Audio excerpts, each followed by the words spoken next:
take a seed, you plant it, you grow it, you dry it, you roll it, you smoke it, and it goes down smooth. Hey! Spanning the continent to bring you the truth about cannabis and marijuana law reform. I smoke pot and I like it a lot. CannabisRadio.com presents The Russ Belville Show, the voice of the marijuana nation. Hey, this is great, man.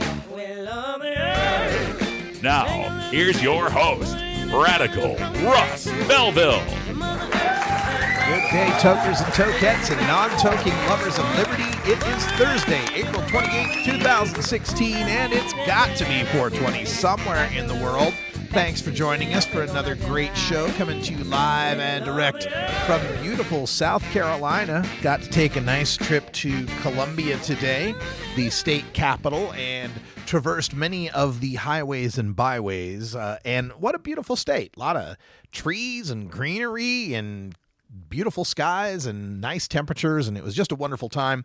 Met up with Rosemary Wallace from Columbia Normal here in Columbia, South Carolina, and we met at the state capitol to transfer the Unity Cypher, which is about a 3.5-foot torch signed by activists all the way from Portland, Maine, as it makes its way down to Miami, Florida. So we are the relay leg from Columbia, South Carolina to Atlanta, Georgia. We'll be taking the torch to Atlanta tomorrow, and a huge day for tomorrow's event in Atlanta, Georgia. We'll be at the Olympic Park at 12:30 noon, 12:30 afternoon, I should say.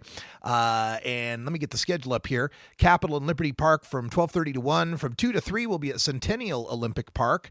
From 4 to 5 at the National Center for Civil and Human Rights. We'll, of course, light the torch right at 4:20 there at the Center for Civil and Human Rights. And then from 6 to 7:30, we'll be at the Pot Shop on Euclid Avenue in Little Five Points. And I'll be at all of these events, taking selfies and recording interviews and signing High Times Magazine. You might want to pick up the latest issue of High Times Magazine, the June 2016 issue, on newsstands now. I think it's page 54 is where my article is on the top 24 world pot destinations. So if you bring that magazine, I'll be glad to sign it for you. Now, coming up on today's show, we have got a lot to get to because over the past 2 weeks, I have been from coast to coast, literally coast to coast, covering at least 9 or 10 different marijuana events. We're going to bring you highlights from all of them. Right after the Cannabis Radio News, we're going to give you a Cannabusiness Chronicles in favor of the NBA playoffs that are happening right now. We've got an interview with Cliff Robinson, a.k.a. Uncle Spliffy from the Moda Center in Portland, Oregon. Then we'll follow that up with our trip to Columbia, South Carolina in the activist agenda. We spoke with Rosemary Wallace there in Columbia on the difficulties of activism and coming out of the cannabis closet in such a red conservative state. Then we've got the cannabinoid medicine update. In New York City, I got the chance to meet with Dr. Sue Sisley. She's been approved to do the first FDA and DEA, now DEA approved study for the use of smoked cannabis for veterans suffering from post-traumatic stress. So we discussed that with her at the Museum of Drug Policy on Park Avenue in New York. And then a second cannabinoid medicine update in Baltimore, Maryland. I got the chance to sit down with Dr. David Behrman at the Patients Out of Time conference. So that'll be our hour one. And then coming up in hour two, I've got an extended feature, the presentation from Oregon State Senator Floyd Prozanski at the Oregon Marijuana Business Conference in Eugene, Oregon this Sunday as he discusses the legislature and the new regulations regarding recreational and medical marijuana in the state of Oregon. Plus, we'll take your calls in hour two at 971-533-7111. There's a story in the news I'm going to get to as well. Plus, of course, the headlines. We've got New Jersey Weed Man, our good friend Ed Fortune, is in trouble again. We'll tell you all about that. Plus, stories from Fort Collins, Piketon, Ohio, King County, Washington, Albuquerque, New Mexico, and Phoenix, Arizona in the Cannabis Radio News when we come back. This is the Russ Belville Show on CannabisRadio.com.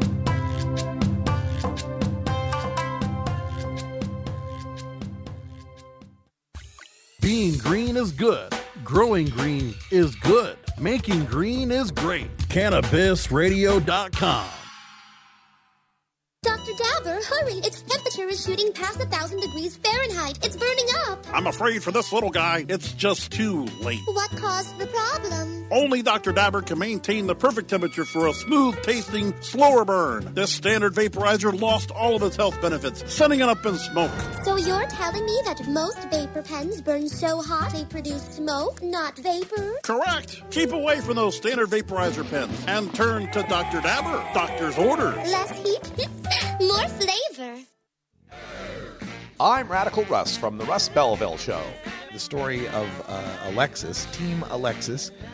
She's the little 9-year-old girl who is using medical marijuana.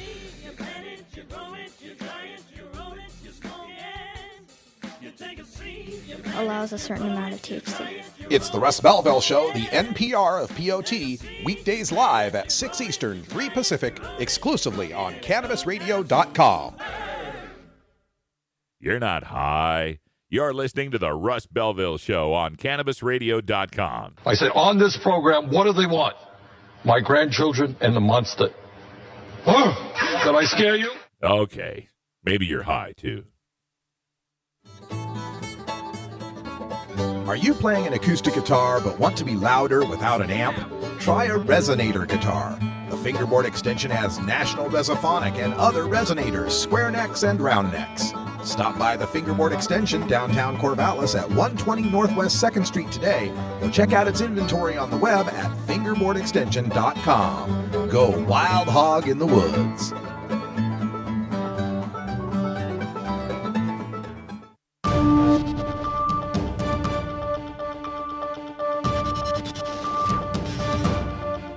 It's time for the Cannabis Radio News, covering the latest headlines in consumer cannabis, medical marijuana, and industrial hemp.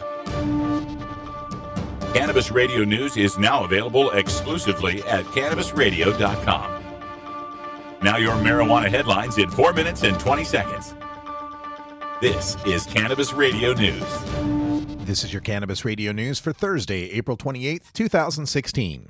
Trenton, New Jersey.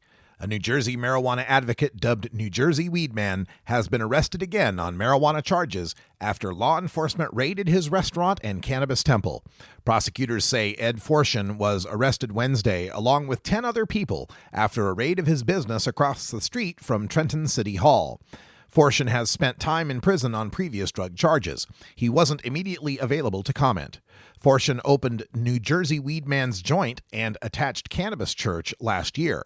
He sued Trenton police last month, saying they infringed on his religious rights after shutting down the cannabis temple for operating too late. Acting Mercer County Prosecutor Angelo Onofri said Thursday the Narcotics Task Force had received information that Forshin was distributing marijuana. Fort Collins, Colorado. A Fort Collins mother has been convicted of supplying marijuana to her 19-year-old son, who leaped out a third-story window after consuming a marijuana-infused brownie. The son, Austin Essig, reportedly ate one dose of the brownie and soon after began acting strangely. Witnesses say he ran toward the living room window and jumped out of it without hesitation. Essig suffered non-life-threatening injuries. The mother, Julianne Jablonski, was cleared by the jury of the more serious felony charge of witness tampering based on an accusation that Jablonski begged Essig's roommate to lie about getting the brownie from her. The sentence for distributing marijuana products to a minor can range from probation to 18 months in jail. Piketon, Ohio. 8 members of a family believed to be involved in the black market marijuana business were found massacred in rural Ohio last week. Members of the Roden family, aged 16, 19, 20, 20, 37, 38, 40, and 44, were found shot to death execution style, while 3 children in the home survived, a 4-day-old, a 6-month-old, and a 3-year-old. As for a motive, Ohio Attorney General Mike DeWine alluded to the discovery of commercial indoor grows found in 3 homes on the rural property, saying, quote, "It's clear it's not just someone growing marijuana in their backyard or in a few pots in their house. It's a commercial operation. Everyone can draw their own conclusions," end quote. An earlier press release from DeWine's office said authorities believe the suspects to be, quote, from Mexico and, quote, involved in some sort of organized crime, end quote. Ohio voters last year by a 2-to-1 margin defeated a proposal to create a legal commercial marijuana industry. King County, Washington, the Metropolitan King County Council, which controls the unincorporated areas around Seattle, Washington, has enacted an emergency 4-month moratorium on marijuana businesses. The moratorium was enacted without any public notice hearing or debate, a move Councilmember Reagan Dunn said was necessary to prevent businesses from flooding the county with applications to beat the moratorium date. Voters in King County overwhelmingly supported the passage of marijuana legalization in 2012. Only one of the 9 council members, Jean Cole Wells, voted against the moratorium, citing the lack of public input. Albuquerque, New Mexico. The New Mexico Foundation for Open Government and a journalist have dropped their lawsuit against the State Department of Health, now releasing public records with names of licensed medical marijuana producers. The foundation and freelance journalist Peter St. Cyr sued last July in state district court, but the case was put on hold soon after because the state agreed to begin taking steps to remove confidentiality provisions. St. Cyr and the foundation sued after the department denied requests invoking the State Inspection of Public Records Act for names of the licensed cannabis producers. The department announced in January it would make the records public. The foundation's announcement of the dismissal quotes plaintiff's attorney Charles Kip Purcell as expressing appreciation for the department's willingness to revamp its original confidentiality rules. Phoenix, Arizona. Arizona health officials are gearing up to award dozens of additional licenses for medical marijuana dispensaries. The Department of Health Services says the exact number of licenses that will be awarded isn't yet known, but says there will likely be about 30 available when the state begins accepting applications this summer. Arizona now has 99 licensed dispensaries, and that 92 of those are open and operating. This has been your Cannabis Radio News for Thursday, April 28th, 2016. I'm Russ Belville. Cannabis use isn't the only thing growing, so are we. Grow with us. CannabisRadio.com. Great websites today need expert web design and development and need to be e-commerce ready and mobile friendly. But building a marketable and profitable website can be an uphill climb. Ready to make your new website or replace your existing website? Think Orange as the new way to get in the black. Orange Hill Development works with Fortune 500 companies and offer the same top quality development service at a fraction of what other providers charge. Brands like Absolute, Carlsberg, and Nestea trust Orange Hill Development. Find out why you should trust your website with Orange Hill. Contact Orange Hill for a consultation today at orangehilldevelopment.com. It's time for Cannabis Facts about teen drug use from Robert Platshorn's thesilvertour.org. This message is supported by our donors and Hemp Inc., a public company poised to lead America's hemp revolution at hempinc.com. A recent survey by the U.S. Centers for Disease Control indicates that in states that have legalized medical marijuana, the rate of marijuana consumption among high school students has not increased. In fact, in legal states like Colorado, teen use has actually decreased significantly. It's simply no longer a big deal for teenagers in legal states. This was Cannabis Facts from thesilvertour.org, an educational nonprofit supported by our donors and Hemp Inc., a public company poised to lead America's hemp revolution at hempinc.com. The Russ Belville Show reminds you to never smoke and drive impaired. Hang out for a while and share. Hey everybody, it's Radical Russ here from 420 Radio, inviting you to be like me and get your ink done at Lucky Horseshoe Tattoo, Fort Worth's most female-friendly, clean, sterile, awesome tattoo shop.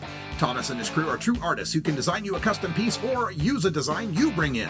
Lucky Horseshoe Tattoo also offers all styles of tattooing as well as piercings and all-around fun. In the DFW area, stop by Lucky Horseshoe Tattoo and tell them Radical Russ sent you. Trust me, it'll feel awesome.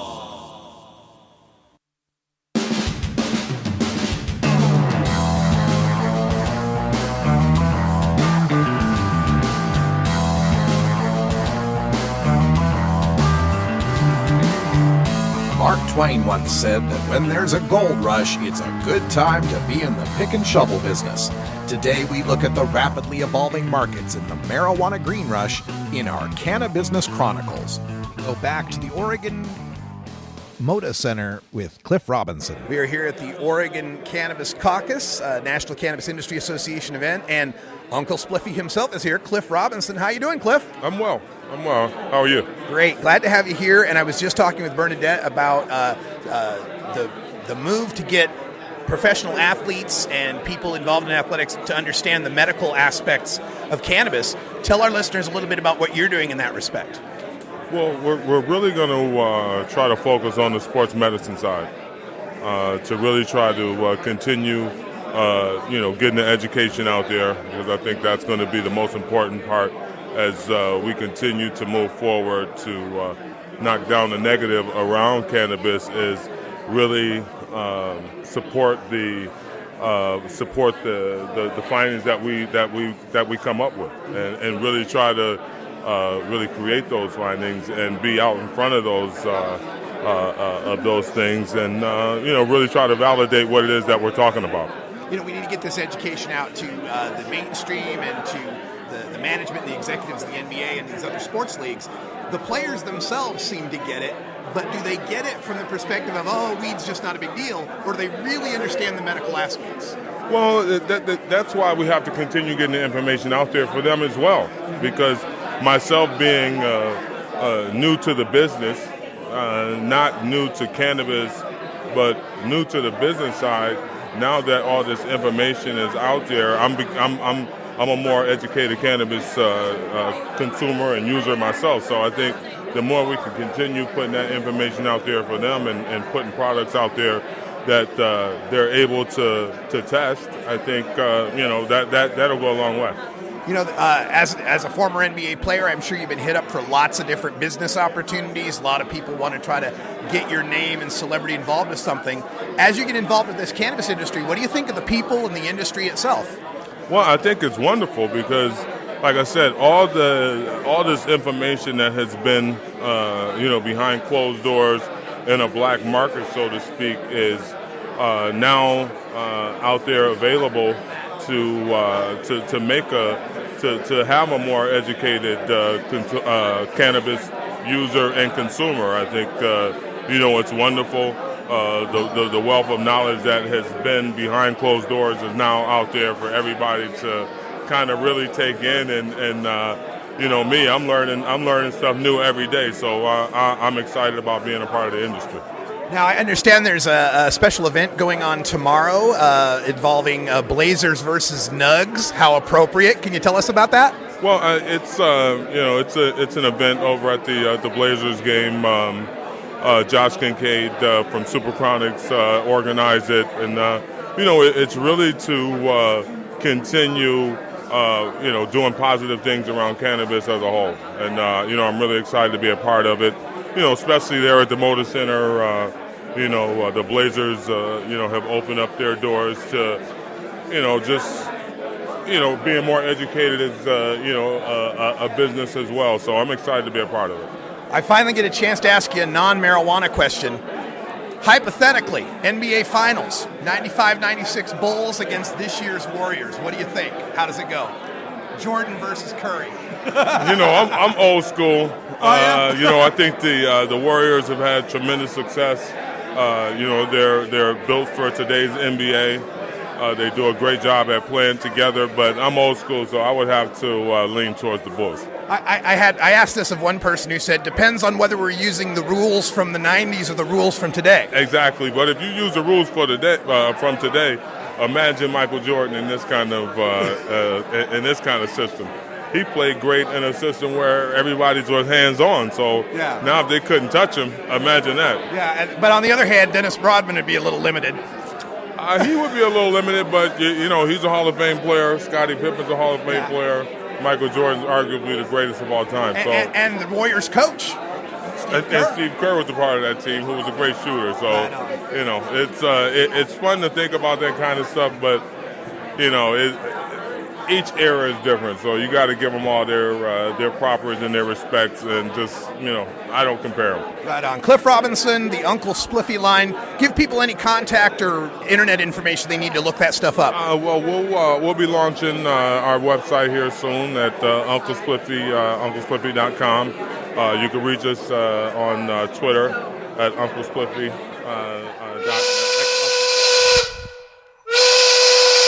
This is bullshit. It's like Cypress Hill concert in here. All right, folks, that sound means that it's 4:20 in the Mountain Time Zone. Denver, Colorado, getting the smoke on. You can see that haze rising above the Rocky Mountains, can't you? We're going to take a break, and when we come back, my adventures from today, my trip to Columbia, South Carolina to visit Rosemary Wallace from Columbia Normal and pick up the Unity Torch on its way to Atlanta, Georgia tomorrow. We're out all day tomorrow live, so check us out. We don't limit how much you smoke, and we don't limit where you listen. Cannabis Radio is now on iTunes, Stitcher, and iHeartRadio.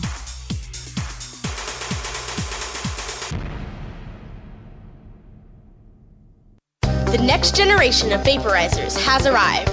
Vuber vaporizers are blazing the way with unparalleled technology for oil, concentrate, or dry flower pens.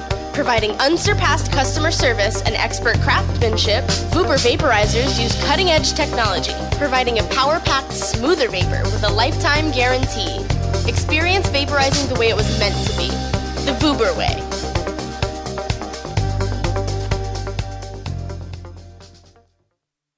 CannabisRadio.com keeps you in the know Monday through Friday on air and on demand with Cannabis Radio News. Presented with the definitive worldwide news source, the Associated Press. Stay informed with exclusive news on all things cannabis.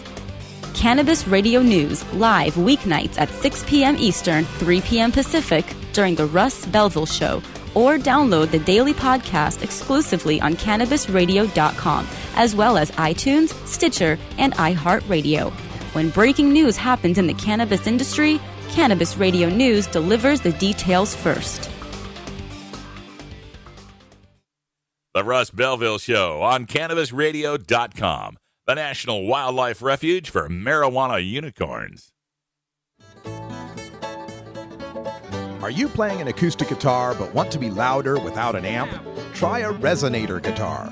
The fingerboard extension has National Resophonic and other resonators, square necks and round necks. Stop by the Fingerboard Extension downtown Corvallis at 120 Northwest 2nd Street today, or check out its inventory on the web at fingerboardextension.com. Go wild hog in the woods.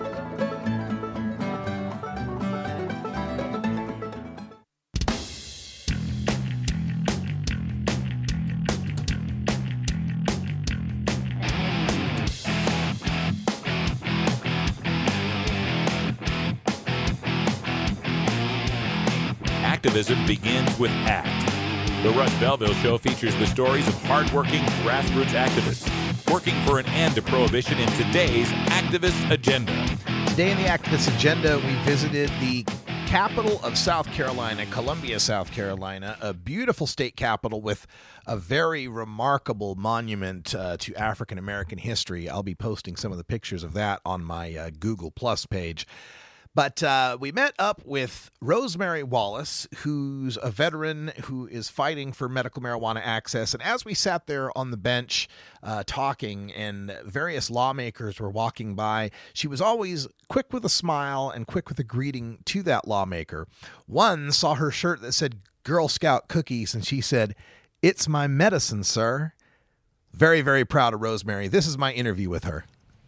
Good day, tokers and tokettes and non-toking lovers of liberty. Radical Russ here in Columbia, South Carolina at the State House grounds, where we have met up with Rosemary, who is conducting this part of the Unity Cypher, the East Coast Cannabis Coalition, bringing this torch down from Portland, Maine, all the way to Miami, Florida. And Rosemary, thanks for inviting us here. Oh, thank you very much for coming, Russ. I appreciate it.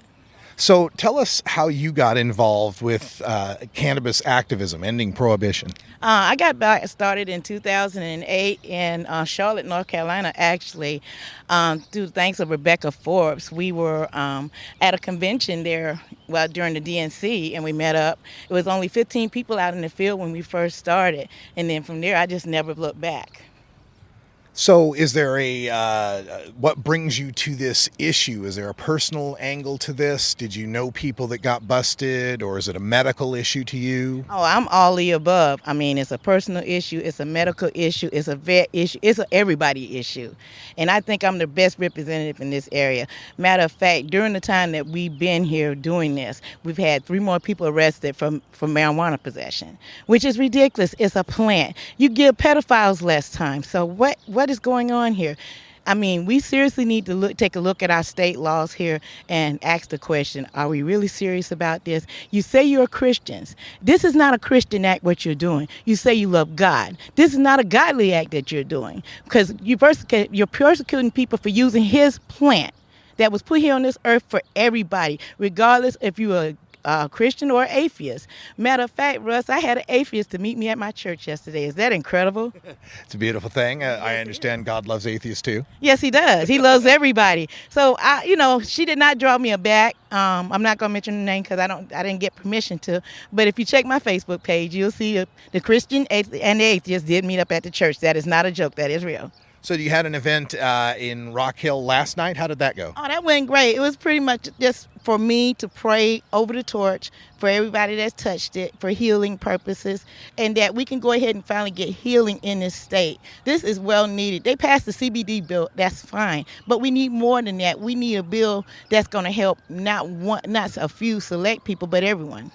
Yeah, that's, the southern states, all of them have passed some form of a CBD legislation, but you don't have any place to get it here, even if you do have an epileptic kid, right? That's correct. And the stuff that they do pass is, I don't consider it a true CBD, because you're going to need THC in order for that CBD to work. Yeah, that's something a lot of people don't know, and I think a lot of these legislators are just trying to cover their own butts when it comes to, well, we did something that's medical marijuana. Are you happy now? Not realizing, not having the education to know, like you said, the THC is important. Yes, that's correct.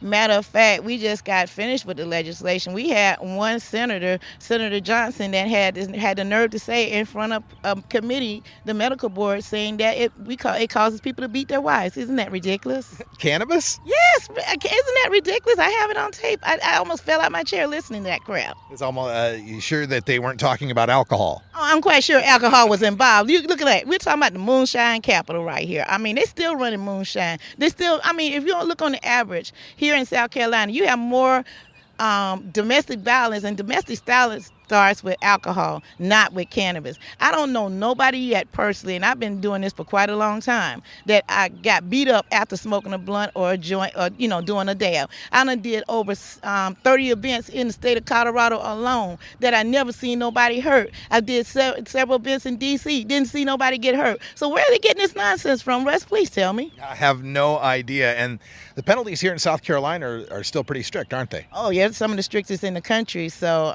you know me, I'm being risky. I'm like you, Radical Russ. I don't give a you know what. Ran out of them. I had a few, but they're all gone now. I don't know what. And but I do it for medical reasons, because the point is this. I suffer from post-traumatic stress disorder. I'm a veteran.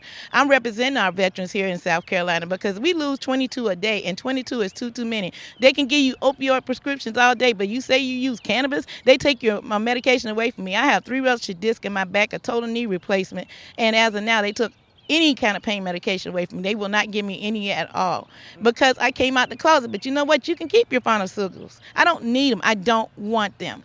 Personally, I can't wait to get out of this state so I can get some real medicine. Let's hear it for that. So, Rosemary, other folks here in South Carolina, it must be difficult to come out of the closet. It must be difficult to stand up and be counted. So there's strength in numbers.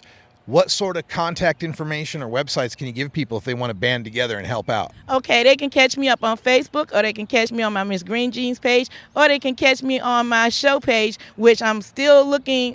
Right now I'm in a big deal that I can't go in with everybody, whereas Rosemary's World of Cannabis is going to wind up. That's my show. And you can go on that page also, because we'll be posting up there. And also on Twitter as Miss Green Jeans 1, as I started out with One Blunt Radio in this beautiful city of Denver, Colorado. Hello, everybody. I love y'all. Miss you. Rosemary Wallace, thank you so much for putting this on. And check out Ms. Green Jeans 1. That's correct. On Twitter. All right. We'll be back with more as we get some more people here at the Capitol here in South Carolina. I'm Radical Russ. Stay tuned. We're back right after this. That was Rosemary Wallace at the state capitol, and we did wait there for people to show up, and unfortunately, none did. It was early morning on a weekday, but I'm afraid that there's just still a lot of fear in South Carolina. A lot of people afraid to show their face and to be open about their support for marijuana legalization. That, however, did not deter us at all. We continued with our celebration of marijuana legalization, and I'm sure Rosemary will still be fighting. When we come back, we've got a cannabinoid medicine update. Great news from Dr. Sue Sisley on a new organization of physicians when we return. This is the Russ Belville Show on CannabisRadio.com.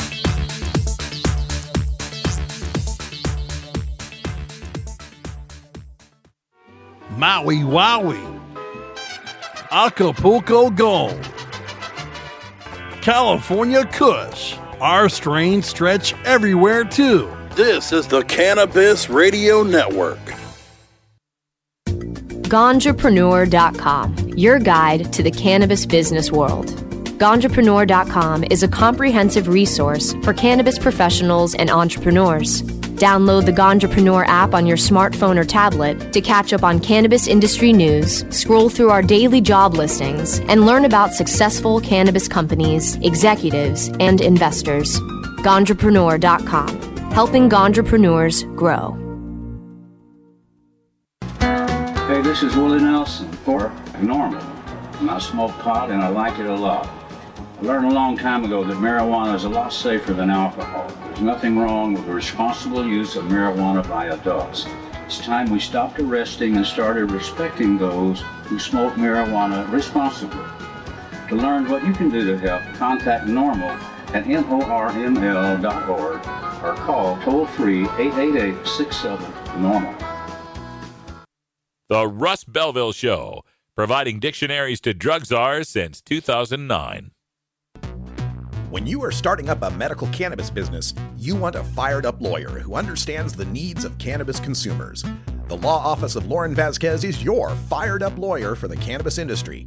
Visit her website, fireduplawyer.com, or call 1-855-MMJ-LAWS for more information.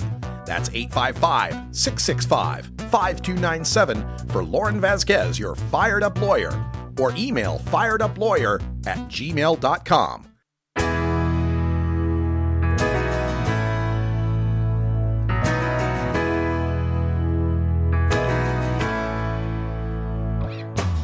While humans have been using cannabis for medicinal purposes for over 5,000 years, medical science is only beginning to unlock the secrets of the endocannabinoid system and the promise of cannabinoid medicines. Join us now for the latest cannabinoid medicine update. Good day, tokers and tokettes. Radical Russ here at the Museum of Drug Policy, a very interesting temporary 3-day museum that's just popped up here on Park Avenue, and I've run into Dr. Sue Sisley. Hello, Dr. Sue. Hi, everybody. Now, we're really excited to talk to you because the rumor has it there's this brand new organization that's going to be kicking ass on drug reform. Tell us all about it. Yes, we're a new nonprofit called Doctors for Cannabis Regulation, and we just launched yesterday, and we're so thrilled. We had a terrific teleconference with tons of media outlets talking about the important, basically what we're trying to do is create a sanctuary for physicians to speak publicly about their support of full adult legalization in this country. And we, are really thrilled to finally see common sense and public health prevail over drug war propaganda. So this is going beyond doctors calling for medicinal applications of cannabis, but also calling for decriminalization, regulation, legalization as a harm reduction measure?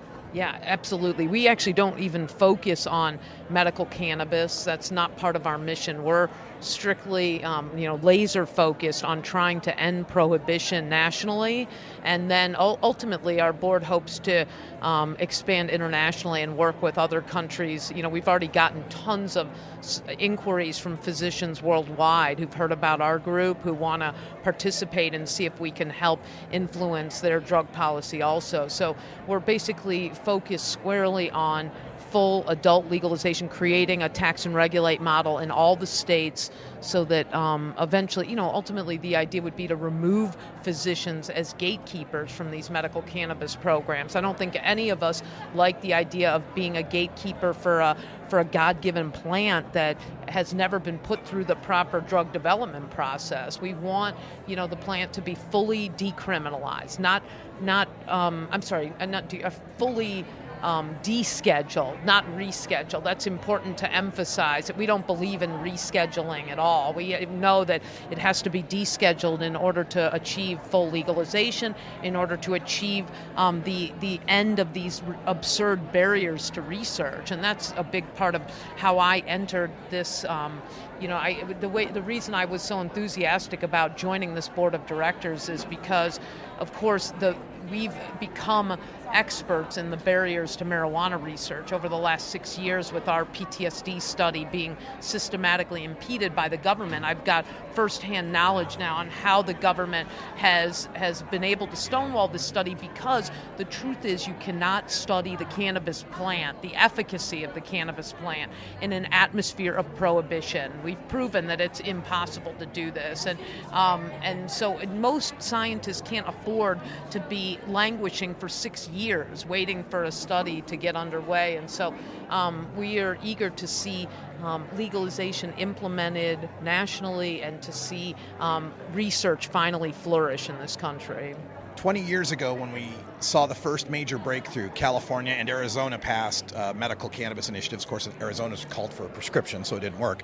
But the reaction from the federal government, the Clinton administration, specifically Chief of Staff Rahm Emanuel, was to try to shut down doctors' free speech rights, to go after them if they even recommended cannabis. We had to go to the Supreme Court to get that right. So who are on your board of directors, these brave doctors, and how difficult is it to get doctors to speak out like this? Yeah, well, it's surprising how easily we managed to get 53 physicians, some of the most prominent, highly credentialed physicians in the country, to join not just the board of directors, but this growing list of founding members. And we're so pleased because these are really mainstream physicians. I mean, one of the problems is that the docs who usually speak out about this are often sort of on the fringe. They're often naturopaths and folks, but these are mainstream MDs and DOs that are acknowledging that the harms of criminalizing this plant and saying this must end, that we view this as a public health crisis now. The racial disparities are sickening and it needs to stop. And I'm really proud of it. And I think what you'll see is the quality of the physicians who've taken the lead in this group, people like that you probably know these names, the incredible Julie Holland, the author of the Pot Book. We have Donald Abrams on our honorary board, Andy Weil on our honorary board, some just terrific people. We have former Surgeon General Jocelyn Elders calling for full legalization. And, and yesterday we even had Wesley Clark join. Yes, and Wesley Clark participated in this national teleconference and said some really powerful things about why this is so urgent. So I think we're in a great position to be able to bring along a lot of new doctors and create a real sanctuary for physicians to finally feel free to come out and speak openly about this. Because the truth is, when I speak to my physician colleagues privately, whether it's in the doctor's lounges, at dinners and things, we always talk about how unfair, how unjust it is that our society continues to criminalize this plant. But to get them to speak on the record about that has been impossible. So now we're going to create a forum where they can come out and talk about this without fear of retribution and reprisal, because they're going to be surrounded by other like-minded physicians who are also at the level they are, and they're going to hopefully find the courage to do that. We're really thrilled about. We're getting a lot of momentum. We had an incredible piece in the Washington Post last week where they highlighted. They went over all the mission of the group and the vision moving forward. And one of the interesting things was they quoted DuPont in the article, who said, who's clearly a prohibitionist. And Robert DuPont. Yeah, Robert DuPont said, and I'm not quoting him properly, but he said that he thinks that ending prohibition is an incredibly idiotic idea, and that he said that he thinks that the criminal justice system is an extremely effective method of treating addicts.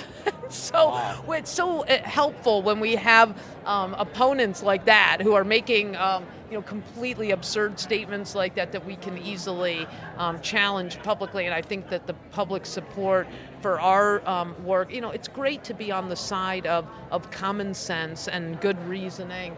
And we feel like we're taking the right position here, and people like Robert DuPont are completely out of step with the rest of the public. The American Medical Association hasn't even come around on medical cannabis. How are you going to interface with that organization and get them to come around? Well, the good news is we don't need them. I mean, organized medicine has become, completely irrelevant. Over the last few decades, they've lost, millions of members. There's very few. In most states, organized medicine represents under 20% of the physician community. And so that's, it's great that there's most doctors are free thinkers, and they don't need to look to organized medicine to tell them how to view this idea. The issue about ending unfair reforming drug policies that are bad for patients is a common sense issue. It's actually embedded in the AMA Code of Ethics. If you see one of the principles of our ethical code is that we will abide by the laws of our nation, but we will also seek to change laws that are detrimental to our patients. And this is a clear damage to patients. The harms of criminalization are so obvious, and I think that we have a duty as physicians who see the harms of criminalizing this plan every day, to see families torn apart, to see lives ruined by being thrown in cages and all. It's so obvious that we have a duty to our patients and to our communities to take a very public stand on this now and stop living in complacency so I'm really excited to go toe to toe with the AMA, and if they don't come around, certainly we'll be eager to debate them at every turn and show them why their thinking is so antiquated and why it's time to come together with the rest of society and say that that's what this was supposed to be about, right? UNGAS was supposed to be about finally reevaluating antiquated drug policies and creating reform, but I don't see that happening here, and that's sad. I mean, we're all here with each other, at least, creating a groundswell of support, and hopefully we'll be able to stop people along the way and persuade them to reconsider their old thinking. Let's hope so. Final question. We ran into you first because you were granted that FDA study rights for PTSD and medical cannabis. Can you give us a quick update on that? Yeah. The good news is that we're getting closer to starting. After 6 years of being impeded by the government, we had a successful DEA inspection a few weeks ago, and the DEA Schedule 1 license is the only thing prohibiting us from moving forward. Once we get a Schedule 1 license, I'll be allowed to purchase marijuana study drug from the University of Mississippi.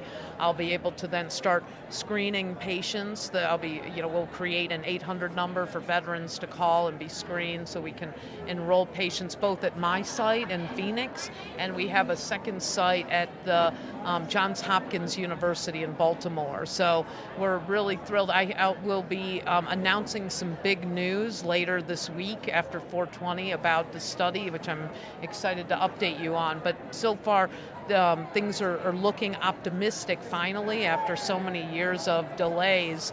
That's how the DEA usually has won at this, is they've by suppressing scientific research, you can't create, there's no opportunity to look at data that might legitimize cannabis as medicine. So I always felt that was their strategy here, but I'm starting to see that we're breaking through, and the DEA is starting to realize the public pressure on them to stop blocking this work. So hopefully later in the week we'll be able to update you on this big announcement. That's great stuff. Dr. Sue Sisley, tell us the name of the organization again and any contact info people need to join it. Absolutely. So it's Doctors for Cannabis Regulation. It's the hashtag is Doctors Say Legalize, and the website is dfcr.org. dfcr.org. Check it out. Sue, thank you for joining us. You got it. It's great meeting up with Dr. Sue Sisley there in New York City at the Museum of Drug Policy on Park Avenue. We're going to take a break, and when we come back, we take you a little farther south to Baltimore, Maryland, where I met up with Dr. David Behrman at the Patients Out of Time conference. Then stay tuned for Hour 2, Toker Talk Radio. We'll talk a little bit about the news of the day. I got this story about corrupt cops in Chicago caught red-handed lying on the stand. It's a beautiful story. And then we've got State Senator Floyd Przansky from the state of Oregon discussing the future of Oregon cannabis at the Oregon Marijuana Business Conference. All coming up next on the Russ Belville Show. This is the Russ Belville Show on CannabisRadio.com.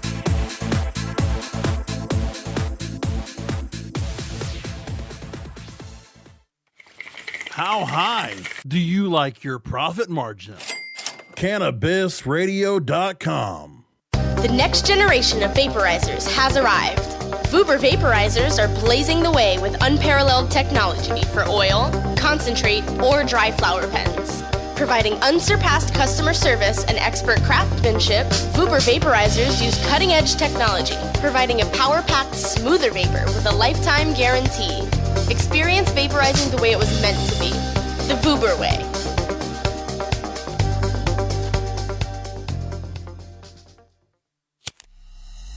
The smoke is rising, and the next crop of podcasts devoted to cannabis providers and enthusiasts are ready to be harvested. Welcome to the Cannabis Radio Network, founded by respected rainmakers who have been producing award-winning podcasts for over a decade.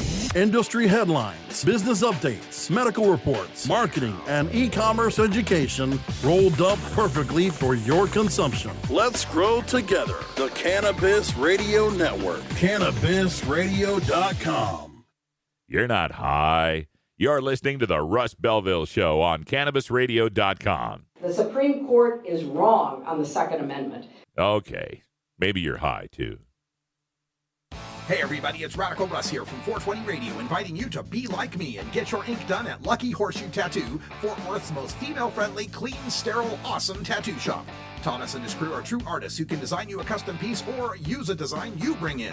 Lucky Horseshoe Tattoo also offers all styles of tattooing as well as piercings and all-around fun. In the DFW area, stop by Lucky Horseshoe Tattoo and tell them Radical Russ sent you. Trust me, it'll feel awesome.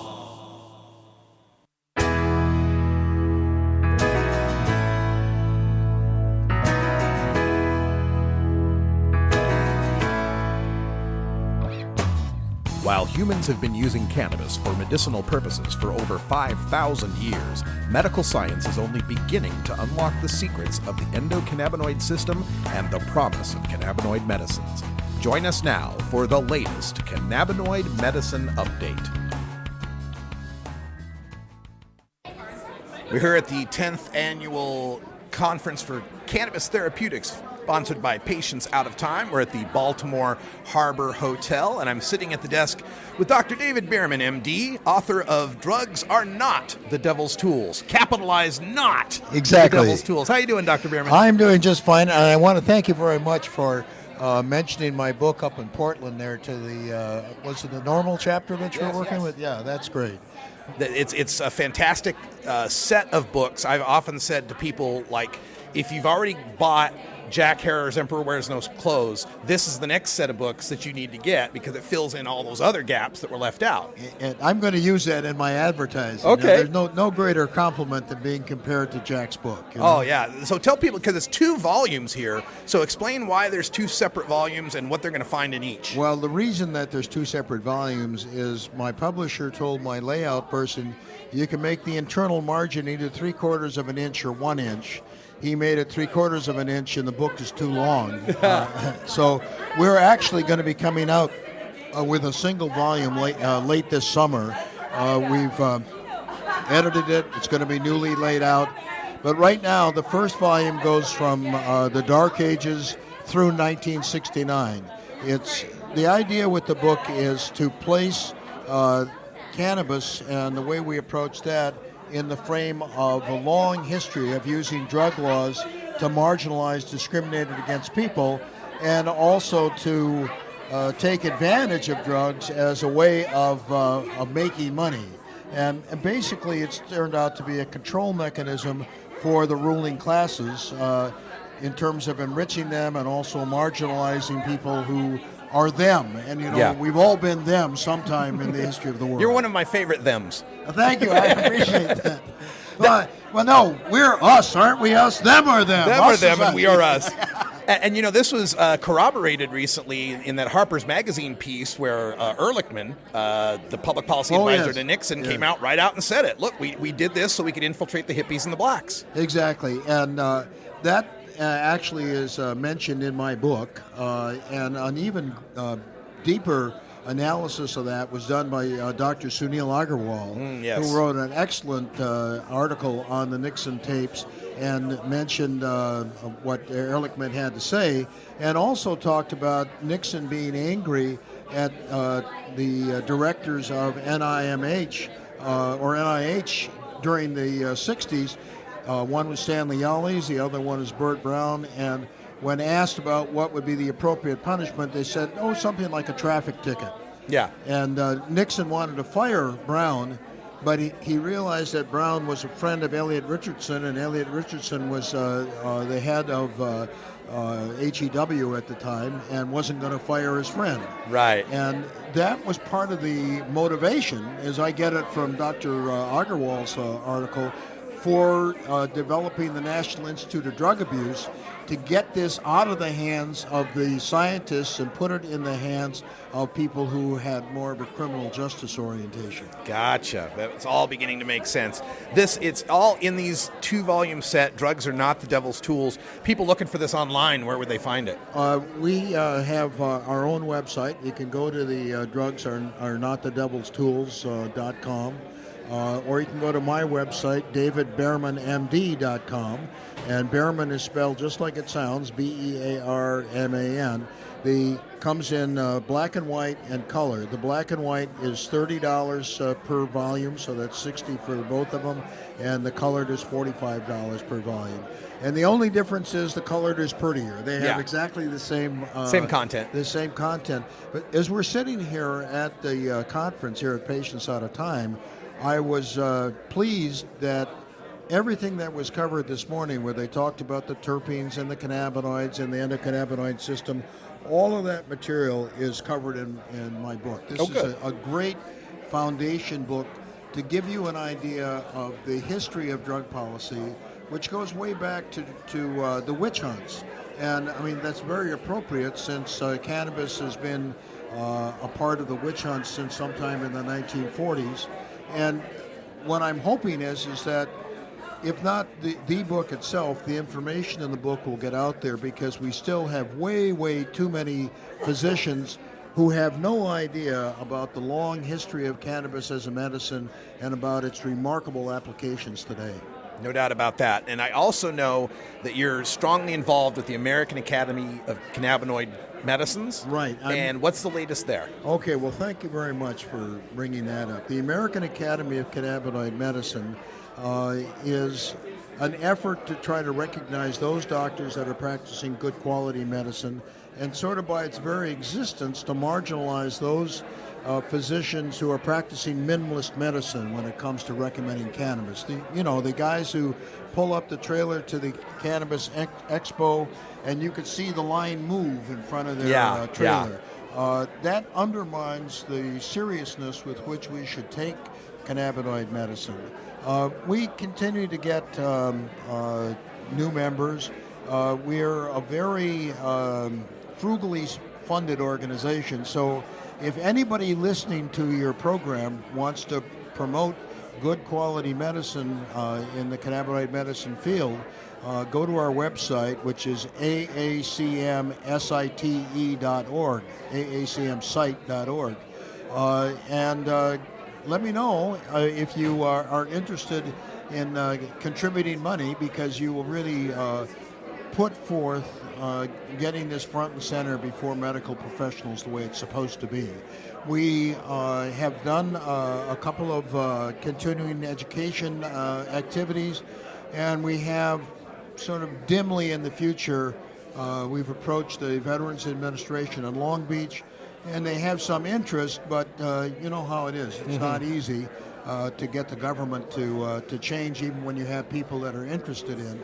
And then Greg Carter, who is busier than a one-armed paper hanger, is the co-director of the St. Luke's Institute for Rehabilitation in Spokane, and he has said, "Hey, let's put on a conference up here in Spokane." But beyond him expressing his interest, we haven't really gotten started on that. So I'm going to be presenting a survey that we did, or an extraction of data from 300 charts, 100 from each of 3 cannabinoid medicine physicians, which is a beginning. It's to lay a foundation for looking at what we should study more in terms of the clinical application. And basically what we found is what an old clinical medicine professor of mine said. He had a thick Austrian accent, and he said, "If you diagnose common disease commonly and rare disease rarely, you'll commonly be right and rarely be wrong." Very well put. So what we found with the use of cannabis as a medicine, it's commonly used for common disease, and more rarely do you find rare diseases.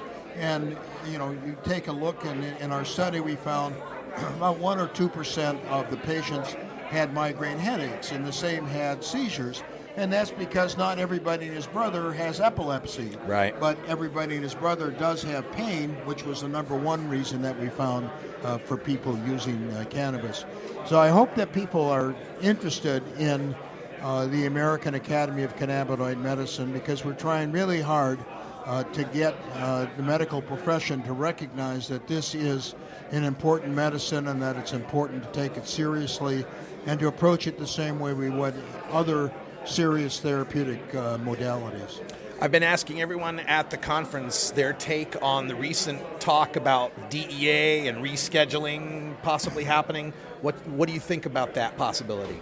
I think they wouldn't be talking about it if they weren't serious, and obviously they have to do something if they're going to approve Sativex, the product for multiple sclerosis, or Epidiolex, the product for seizure disorder. So I think they're going to do it. And my only concern now is we've been demanding legalization and regulation, and I just hope that, be careful what you ask for, you might get it. That, regulation and legalization is like anything else, the devil is in the details. So I think the general idea is a good idea, and I'm very concerned about the government, because their track record is abysmal in the area of drug regulation. Almost every action that they have taken subsequent to the Pure Food and Drug Act of 1906 has been an abysmal failure. Wow. Strong words from Dr. David Behrman here at the Conference for Clinical Therapeutics, Patients at a Time. The book is Drugs Are Not the Devil's Tools. Volume 1, Volume 2, you can get it black and white or color. Check out drugsarenotthedevilstools.com. Check out American Academy for Cannabinoid Medicine, AACM site. CanabisRadio.org.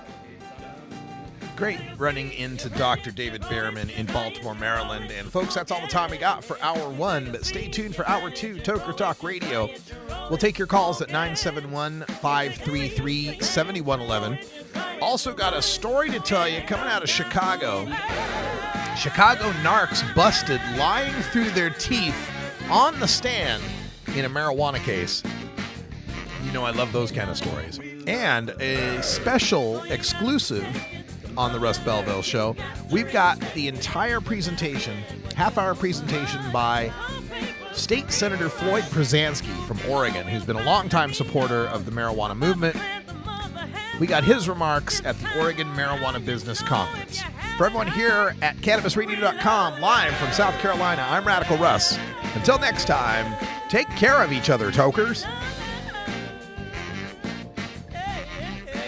This is the Russ Belville Show. The Russ Belville Show is blogging and podcasting daily at RadicalRuss.com. You take a seed, you plant it, you grow it, you dry it, you roll it, you smoke it. You take a seed, you plant it, you grow it, you dry it, you roll it, you smoke it. You take a seed, you plant it, you grow it, you dry it, you roll it, you smoke it, and it goes down smooth.